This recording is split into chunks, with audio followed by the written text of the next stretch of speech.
세상에서 제일 행복한 사람은 누구겠습니까? 세상에서 제일 행복한 사람이 바로 여러분입니다. 예수 믿는 여러분이 세상에서 제일 행복한 사람입니다. 왜냐하면 예수 믿는 사람은 마음속에 평강이 넘친다는 것입니다. 그래서 세상 사람들은 귀신 때문에, 악한 귀신 때문에 고통을 당하지만은 예수 믿는 사람들은 이 귀신을 물리치고 승리하게 됩니다. 또 세상 사람들은 죄를 인하여, 지은 죄 때문에 고통을 당하고 고민을 하고 이 죄를 어떻게 씻고 해결할 수 있을까 그렇게 고민을 하는데, 예수 믿는 사람은 예수님께서 나의 모든 죄, 과거 이제 현재 이제 미래 죄까지 다 깨끗게 해 주셨으니 그래서 죄에서 해방 됩니다. 그래서 죄의 고통으로부터 두려워하지 않고 당당하게 인생을 살아갈 수 있는 것입니다. 과거에는 어떠한 은밀하고 부끄러운 삶을 살았더라도 예수 앞에 나오면 그 모든 죄가 다 해결되어지고 깨끗게 되어지고 죄에서 두려움이 없고 평안한 가운데 살게 되어집니다. 또 이제 세상 사람들은 두려워합니다. 이 세상에 가장 두려운 게 뭡니까? 죽음 아닙니까? 사람이 죽는 일보다 더 두려운 게 어디 있습니까? 교통사고로 죽기도 하고 또 칼에 찔려 죽기도 하고 또 질병으로 죽기도 하고, 어쨌든 이제 죽음을 앞두고 있는 사람은 엄청난 두려움 가운데 잡혀 있습니다. 그러나 이제 예수 믿는 사람은 이 죽음의 두려움에서 해방되는 것입니다.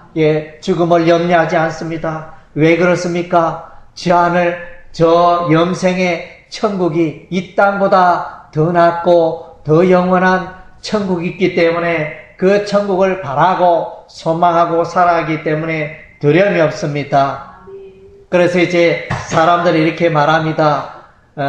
예수 믿는 자들은 죽으면 그 얼굴이 환한 표정인데, 예수 믿지 않는 자들이 죽으면 두려움 가운데 떨어서 그런지 그 얼굴이 아주 침통하고 이렇게 밟지를 못하다, 이렇게 이야기들 합니다. 그래서 이 세상에 정말로 가장 귀한 것은 삶의 평안인 것입니다. 수십억을 평생에 돈을 열심히 벌어서 10억을 벌고 20억이 되고 30억, 50억 재산이, 100억의 재산이 있어도 마음속에 평안이 없으면 그 무슨 돈이 무슨 의미가 있습니까? 아무리 높은 관직, 벼슬을, 명예를, 이름을 드러내었다 할지라도 그 마음속에 평안이 없다면 그 명예가 무슨 소용이 있습니까? 우리는 이제 추석 명절에 사랑하는 가족들을 만나면서 기쁘게 시간을 보내었습니다. 그래서 풍요의 시간들을 보내었는데 14일 새벽 오전 4시, 그래서 보니까 토요일이네. 토요일 새벽 4시에 보니까 사우디의 아람코 석유 시설에 사우디의 반군이 드론으로 공격을 하여 그 석유 시설이 화재가 났습니다. 파괴가 돼가지고 세계 석유 시장을 좌지우지하는 그런 큰 석유 회사의 그 석유 시설이 파괴되므로 벌써부터 기름값이 오르지 않겠나 염려합니다. 그래서 세상은 누구나가 평화를 원하지만은 참 우리의 그 소원과 기대와는 다르게 이 세상에는 끊임없이 사건 사고가 끊이지 않고 있습니다. 국외에는 그렇고 또 국내에는 어떻습니까?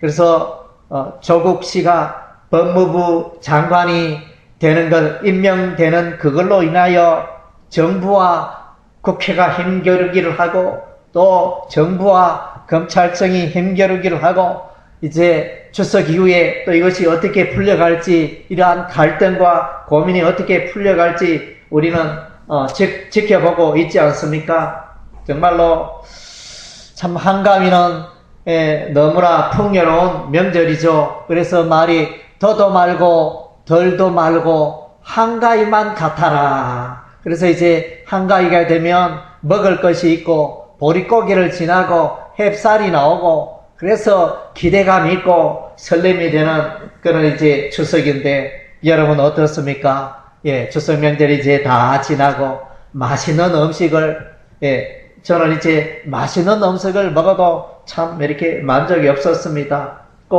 또 사람들은 이제 이 추석 명절에 놀러 가기도 하고 해외로 놀러 가기도 하고 또 재밌는 영화를 보기도 하고 또 컴퓨터 게임을 하기도 하고 그래도 그것이 우리의 삶에 진정한 평안과 만족을 주지 못합니다. 산과 바다로 이렇게 가도 그것이 우리에게 아름다운 경치가 우리 인생에 만족을 줄 수가 없고 또 사랑하는 가족들을 만났고 친구들을 만났고 이웃을 만났지만 그것도 잠깐이고 우리 인생에 참 평안을 가져다 주지 못하는 것입니다.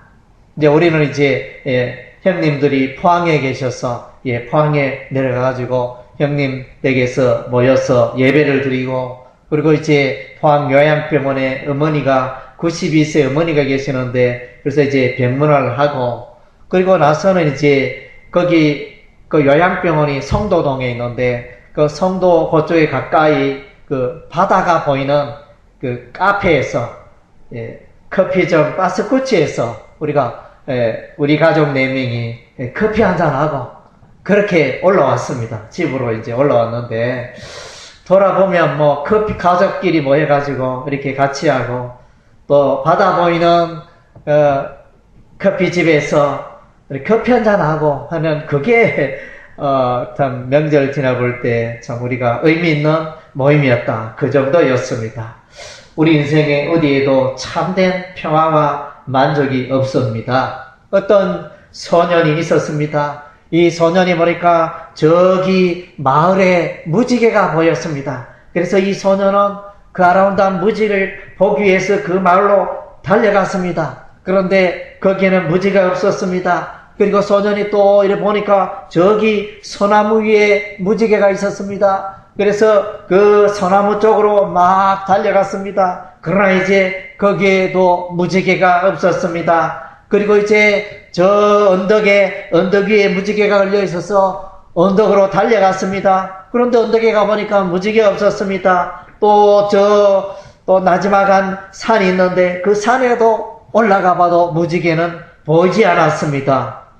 우리 인생이 이와 같다는 것입니다. 우리 인생의 무지갯빛 인생, 우리가 젊을 때 우리가 인생 살아가면서 여러분의 심령에 누구나가 그 꿈을 꾸고 있는 무지개가 있을 것입니다.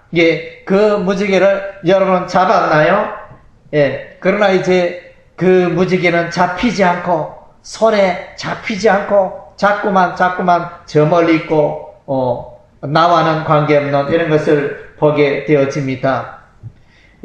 4세기에 유명한 기독교 신학자가 있었습니다. 이분이 유명한 저서가 있는데 삼위일체론이라는 책이 있고 하나님의 도성이라는 책이 있습니다. 유명한 신학자인데 그래서 이제 이 어거스틴은 허랑방탕하며 젊었을 때 또 술을 마시며 또 마음껏 인생 그렇게 즐기면서 또 여자와 더불어 이렇게 불륜을 저지르면서 이렇게 마음껏 살다가 그래서 이제 그러한 중에 어머니는 그 아들이 하나님께로 돌아오기를 계속 기도했는데 마침내 이 아들이 하나님께로 돌아왔습니다. 하나님께 돌아온 이 어거스틴의 고백은 내가 하나님을 만나기 전까지는 내 인생에 참된 평안이 없었다. 그렇게 고백을 했습니다.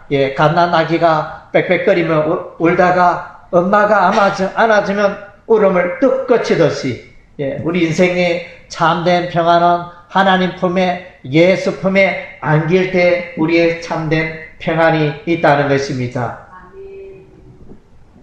오늘 이제 우리가 룻기서의 말씀을 보면 이제 이스라엘의 베들레헴 땅에 큰 기근이 찾아왔습니다. 흉년이 찾아왔습니다. 그래서 먹고 살기 힘드니까 이웃 나라 모압 지방에 거기에는 먹고 살기가 좋다는 소문을 듣고 그래서 이제 엘리멜렉이라는 사람이 그의 아내와 두 아들을 데리고 이제 모압 땅에 들어갔습니다. 그래서 모압 땅에 들어가지고 좀 더 이렇게 잘 살려고 들어갔는데 거기서 이제 어떤 일이 일어났냐면 남편이 죽었습니다.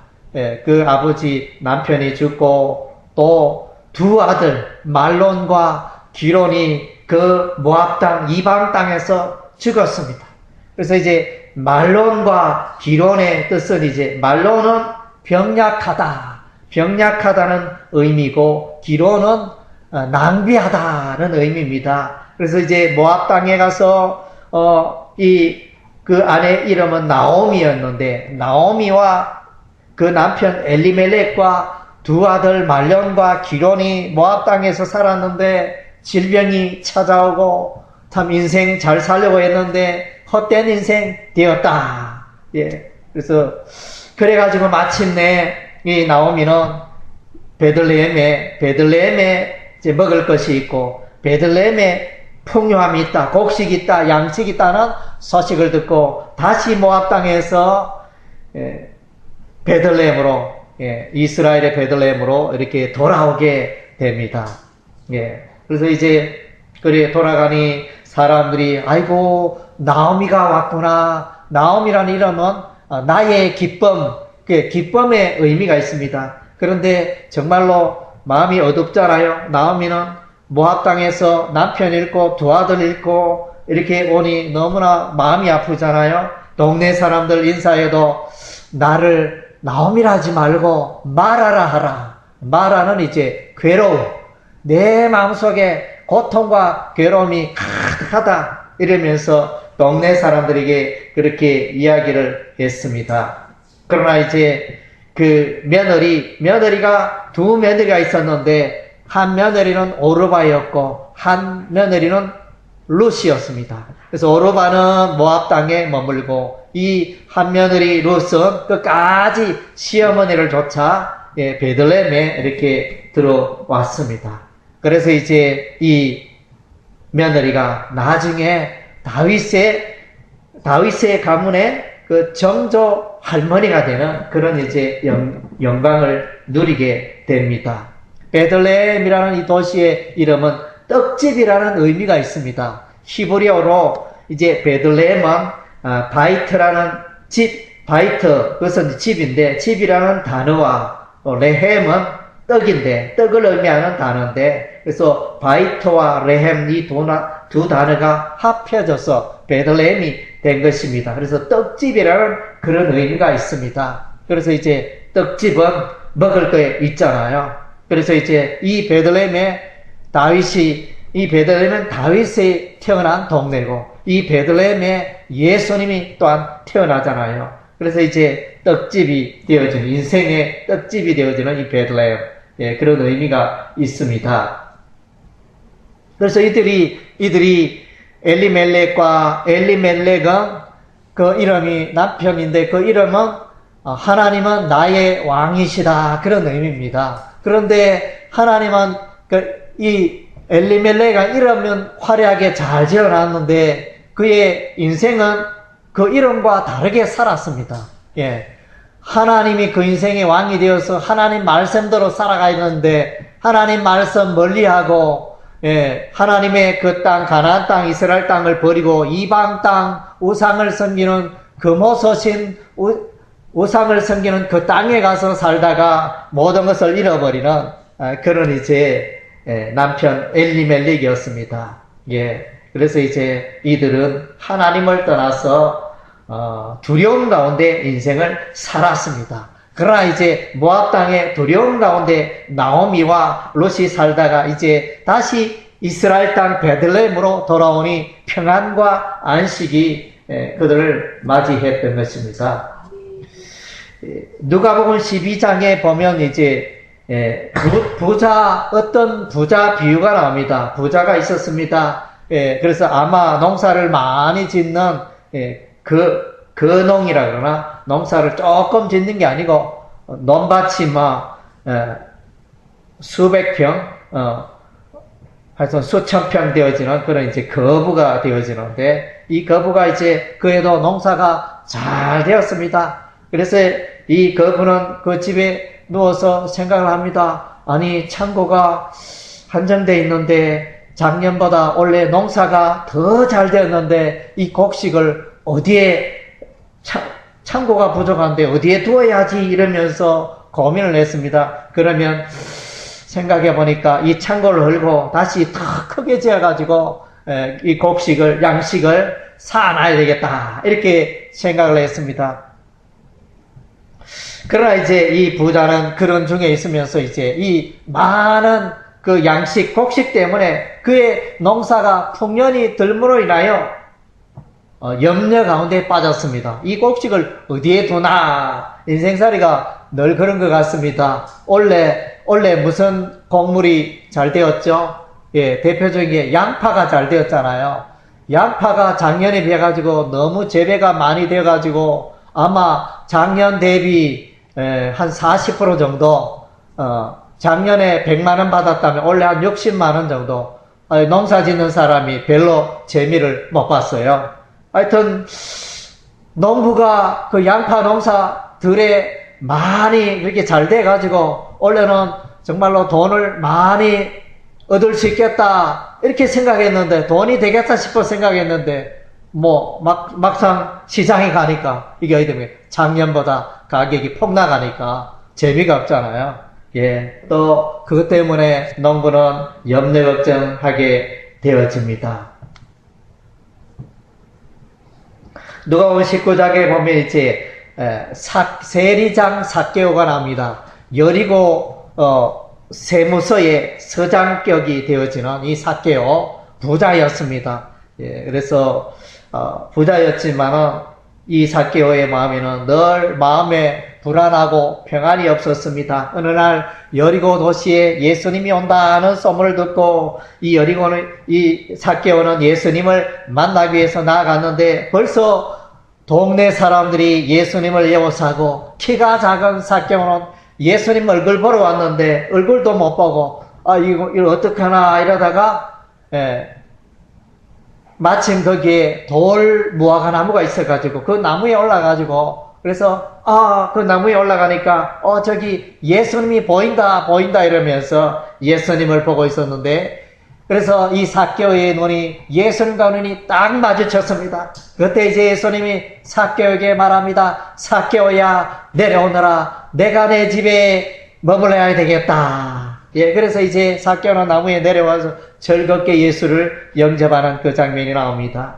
그래서 이제 이 삭개오는 명예도 있고 돈도 있지만은 마음속에 기쁨과 평안이 없었습니다. 동네 사람들 만나기가 마음이 불편합니다. 왜냐하면 로마 나라의 그 관리가 되어가지고 이스라엘 나라는 그때 로마 나라의 지배를 받고 있었기 때문에 세금을 막 거두어서 로마 나라로 세금 보내고 이렇게 이스라엘 민족이 보기에 참 좋지 않은 일을 하니까 그 주변의 사람들이 삭개오를 싫어했겠죠.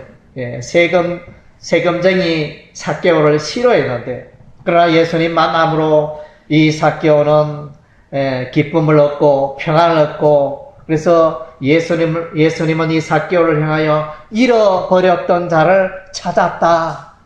삭개오는 돈도 많고 명예도 많지만은 하나님 보시기에 예수님 보시기에 잃어버린 자였다는 것입니다. 잃어버렸다 이 말은 다르게 표현하면 죽은 자였다. 하나님에 대하여 반응을 보지 하나님의 것을 누리지 못하고 하나님을 알지 못하는 죽은 자였다. 이렇게 표현을 하고 있습니다. 요한복음 4장에 보면 이제 어떤 여인이 있습니다. 이 여인은 이제 몰래, 마을 사람들 몰래 아주 햇빛이 높이 떠서 가장 더운 때에 이제 우물가에 가서 물을 기르러 나왔습니다. 이때 이제 여행을 하다가 유다에서 갈릴리로 가다가 사마리아 지역을 통과하면서 예수님이 우물가에 이제 좀 쉬고 있었습니다. 쉬고 있는 예수님을 이 사마리아 여인이 만나게 되었습니다. 대화하는 중에. 그래서 이제 예수님께서 이제 말씀하십니다. 이 우물의 물을 마시는 자마다 다시 목마르게 되지만은, 내가 주는 물을 마시는 자는 영원히 목마르지 아니하리라. 내가 주는 물을 먹는 자는 그 인생 속에, 마음 속에 영생하도록 솟는 영생수를 마시게 되리라. 이 물을 마시는 자는 다시는 목마르지 않게 되리라. 그렇게 예수님이 이 여인을 향하여 말했습니다. 그래서 이제 여인이 예수님을 향하여 말합니다. 나에게도 그 목마르지 않는 물을 주세요. 이렇게 부탁을 합니다. 그랬더니 예수님이 그 여인을 보고, 처음 만난 여인을 향해서 내가 벌써 5번 이혼을 하였구나. 6번째 남편을 만나서 살고 있구나. 그것을 이야기합니다. 예수님은 하나님의 아들이니까, 예수 앞에 서니까 그 인생에 살아온 모든 것이 다 드러나고 모든 죄악이 예수 눈에 다 드러나는 것입니다. 그래서 이제 이 여인은 근심 가운데, 염려 가운데 살았는데 예수님을 만남으로 평안을 얻고, 예수를 만남으로 이제 담대하게 마을 사람들에게 나아갔습니다. 물동이를 버려들고 마을 사람들에게 나와서 내가 예수를 만났다, 메시아를 만났다, 동네 사람들아, 여러분들이 기다리는 메시아 예수를 내가 오늘 만났다, 이러면서 오늘 우리에게 구원이 임할 것입니다. 이렇게 이제 동네 사람들에게 이 여인은 담대하게 예수 그리스도를 말하고 삶 속의 기쁨과 평안을 찾았던 것입니다. 오늘 우리는 이제 어떻게 하나님의 평안, 예수님의 평안을 얻을 수 있을까요? 오늘 우리가 읽은 바 요한복음 14장 27절에 보면 나의 평안을 너에게 주노라. 세상에 주는 평안과 다르다는 거죠. 우리 새기쁨교회 이름을 지을 때 왜 새기쁨교회냐? 세상에도 기쁨이 있는데 하나님이 주시는 기쁨이 있다는 거죠. 새기쁨교회에 나오면 하늘나라의 기쁨을 누리게 되어진다. 세상의 기쁨은 돈 잘 벌고, 세상의 기쁨은 출세하고, 이렇게 그런 게 세상의 기쁨이지만은 그런 것들은 이제 잠시 잠깐입니다. 영원한 기쁨, 영원한 평안을 주시겠다. 이렇게 예수님은 약속해 주고 있습니다. 그래서 이제 이 영원한 기쁨, 영원한 평안을 우리가 얻기 위해서는 이제 안식일에 참여해야 됩니다. 안식일이 어떤 날입니까? 구약시대의 안식일은 토요일이었지만 신약시대의 안식일은 이제 오늘 우리가 예배드리는 이 주일이 되어집니다. 그래서 이제 이 안식일 예배를 통하여 우리가 참된 안식 평화를 얻는다는 것입니다. 세상 사람들은 말합니다. 왜 예수쟁이들은 그 좋은 날에 그 실내에 앉아가지고 그렇게 예배를 드리냐? 차라리 놀러 가지. 바다로 가고 산으로 가고 낚시도 하고 하이킹도 하고 이렇게 맛있는 것도 먹고 그렇게 살아가지. 예수쟁이들은 왜 그렇게 예배를 드리느냐? 그런 이제 우리는 예배를 통하여 참된 하나님의 안식, 참된 하나님의 평안을 우리가 누리게 된다는 것입니다. 그래서 우리는 이제 예배를 통하여 창조의 하나님을 예배합니다. 이 우주 만물을, 천지를 창조하신 하나님, 그 하나님을 생각하면 우리가 참 안식이 있죠. 안식이 흘러 들어오게 되어지는 것입니다. 또 이스라엘 백성들은 출애굽한 사건을 인하여 하나님께 감사했습니다. 예배를 통하여. 그래서 바로의 그 군대 손안에서 400여 년 동안 고생했었는데 이제 벗어나서 가나안 땅에 들어오게 된 이 사건을 생각하면서 안식을 누리고 감사하는 것입니다. 또 이제 안식일은 일주일 여세 동안 열심히 일했으니 이제 하루만은 일하지 않고 노동을 하지 않고 좀 쉬라, 이런 의미가 되어집니다. 일을 거치고 쉴 때 고된 몸이 좀 쉴 수가 있습니다. 명절에 보면 사람들, 직장 생활하는 사람들은 어디 다니고 이런 것보다는 좀 잠자고 싶다, 평소에 잠이 모자랐는데 잠 좀 자고 싶다 이러면서 이렇게 잠자면서 휴식하는 분들이 많습니다. 그래서 이제 우리 인생에 일을 하지 않을 때 참된 평화와 쉼이 있다는 것입니다. 우리 가까이에 여기 보면 이제 여기에 일품 칼국수라고 있는데 거기에 그 여자 사장님이 일을 요즘 보면 그 여름 내내 또 지금까지 문을 닫고 있거든요. 그래서 이제 그 남편을 만나가 물어보니까, 남편 사장님 물어보니까 왜 문을 안 여느냐 이러니까, 지금 이제 몸이 너무 지쳐가지고, 몸이 병이 들어가지고, 지금 쇠약해가지고, 더 이상 식당 일을 할 수 없다. 이렇게 이야기하신 걸 들었습니다. 그래서 이제 장사도 좋지만은, 돈 버는 것도 좋지만은, 밤낮 없이 쉬지 않고 계속 일하다 보니까 몸이 망가져가지고, 더 이상 일할 수 없고, 안식 쉼이 필요하다는 그런 이야기를 들었습니다. 하나님께서 이렇게 주일날은 예배하라, 안식하라, 안식일을 준수하라, 이것은 아무 노동도 하지 말고 좀 쉬어라, 쉬고 하나님을 예배하고 그렇게 에너지를 충전하라, 그런 의미에서 이제 안식을 말합니다. 그래서 이제 우리가 주일날 예배로 나올 때, 안식일을 준수할 때 예배를 통하여 우리가 참된 평안, 하나님의 평안을 누리게 되는 것입니다. 그리고 이제 요한복음 8장 32절에 보면 예수님의 진리를 통해서 우리가 안식을 얻을 수 있습니다. 진리를 알지니 진리가 너희를 자유케 하리라. 우리는 알게 모르게 인생 살아가면서 여러 가지의 제도와 풍습과 관념과 가치관에 매여서 불행하게 또 그렇게 살아갑니다. 예수님을 만나면 그런 제도와 풍습과 잘못된 얽매인 잘못된 지식 가치관에서 우리가 벗어나고 해방되어지며 안식을 누리게 되는 것입니다. 그리고 이제 요한복음 7장에는 예수님은 말씀합니다. 나를 믿는 자는 그 배에서 생수의 강이 흘러나리라. 그래서 그 배에서, 여러분의 그 배에서 생수의 강이 흘러난다. 이것은 이제 성령을 통하여, 성령으로 충만할 때 성령께서 여러분에게 참된 평안, 참된 안식을 여러분에게 다하여 주시는 것입니다.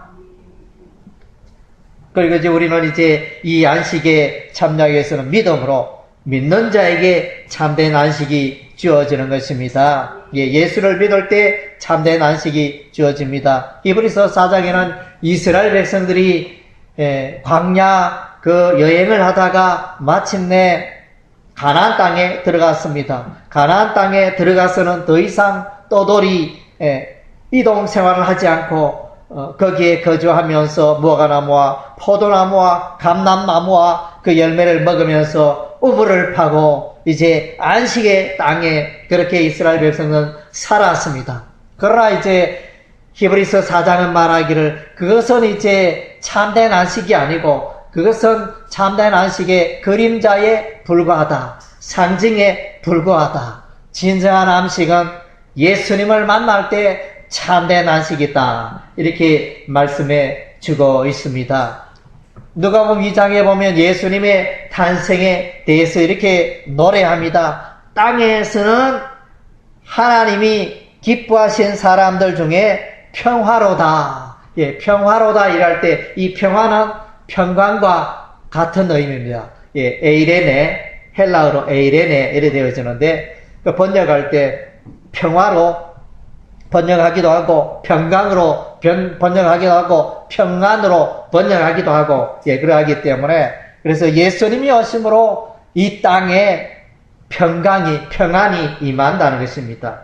그래서 마태복음 11장 28절에 예수님이 사람들을 향하여 말합니다. 수고하고 무거운 짐진 자들아 다 내게로 오라. 내가 너희를 쉬게 하리라. 예, 쉬게 하리라. 그래서는 안식을 주리라. 예, 이런 의미가 되어집니다. 사도행전 10장 36절에는 이제 화평의 복음을, 예, 복음에 대해서 화평의 복음이라. 예, 이렇게 말하는데 이 화평은 평강의 복음, 평안의 복음으로 해석할 수 있는 것입니다. 예, 안식은 이제 헬라어로 카타파오시스라는 이제 단어인데 바람이 잠잠한 상태가 안식이라는 의미가 되어집니다. 바람이 불면 엄청나잖아요. 나무가 넘어지고 전봇대가 넘어지고, 예, 그래서 바람이 불 때는 엄청 인생의 풍파, 바람이 불 때 그때는 참 안식이 없습니다. 예, 그러나 이제 인생의 바람이 잠잠할 때 기쁨과 안식이 있다는 것입니다. 그리고 이제 신약에서 안식의 단어는 8번 사용되고 있는데 히브리서에서 7회가 나오고 사도행전에서 1번 나오고, 그래서 이제 안식이라는 단어가 이렇게 참 귀하게 사용된 것을 봅니다. 그리고 이제 평강으로 번역된 에이레네, 헬라어 에이레네는 구약에서 살롬으로 번역합니다. 예, 이스라엘 사람들을 만나면 샬롬 이렇게 인사합니다. 우리는 안녕하십니까? 예, 우리가 안녕하십니까? 이것은 히브리어로 살롬, 예, 이렇게 인사하는 것입니다. 그래서 평안이 있을지어다 이렇게 인사를 합니다. 이 살롬은 그러니까 전쟁이 계속되다가 전쟁이 멈췄을 때 샬롬, 평강이 임하는 것입니다. 전쟁 속에 평안이 없잖아요. 우리는 뭐 6.25 전쟁 세대가 아니지만 우리 연세 많으신 어른들은 6.25 전쟁을 겪어봤을 것입니다. 뭐 얼마나 힘들었겠습니까? 예, 거기에는 전쟁 중에는 평안이 없습니다. 그래서 이제 바울은 13권의 신약책을 썼는데 그 13권의 신약책 서두에 항상 바울은 인사말로 평강이 있을지어다, 평강과 은혜가 있을지어다, 그것을 항상 말했습니다. 예, 로마서 1장 7절에도 그랬고 고린도서 1장 3절, 고린도서 1장 2절, 갈라디아서 1장 3절, 에베소서 1장 2절, 빌립보서 1장 2절, 고린도서 1장 2절, 살전 데살로니가전서 1장 1절, 데살로니가후서 1장 2절, 디모데전서 1장 2절, 디모데후서 1장 2절, 디도서 1장 4절, 빌레몬서 1장 3절. 바울의 성경 13권을 썼는데 그 쓸 때마다 그 편집거리니까 서두에 평강이 있을지어다, 평강이 얼마나 귀하고 놀라운지 그것을 늘 이렇게 기록하고 있습니다. 예수님도 말씀했습니다. 그래서 내 믿음이 너를 구원하였으니 평안히 가라. 예, 평안히 가라. 이렇게. 그리고 이제 베드로서 1장 이제는 하나님 우리 주 예수 그리스도를 알므로 은혜와 평강이 있을지어다. 평강은 하나님을 가까이 할 때, 예수님을 가까이 할 때 평강이 임하는 것입니다. 할렐루야. 예, 여러분의 삶 가운데 염려 걱정 사라지고 두려움 사라지고 마음속에 평강이 강같이 샘소같이 솟기를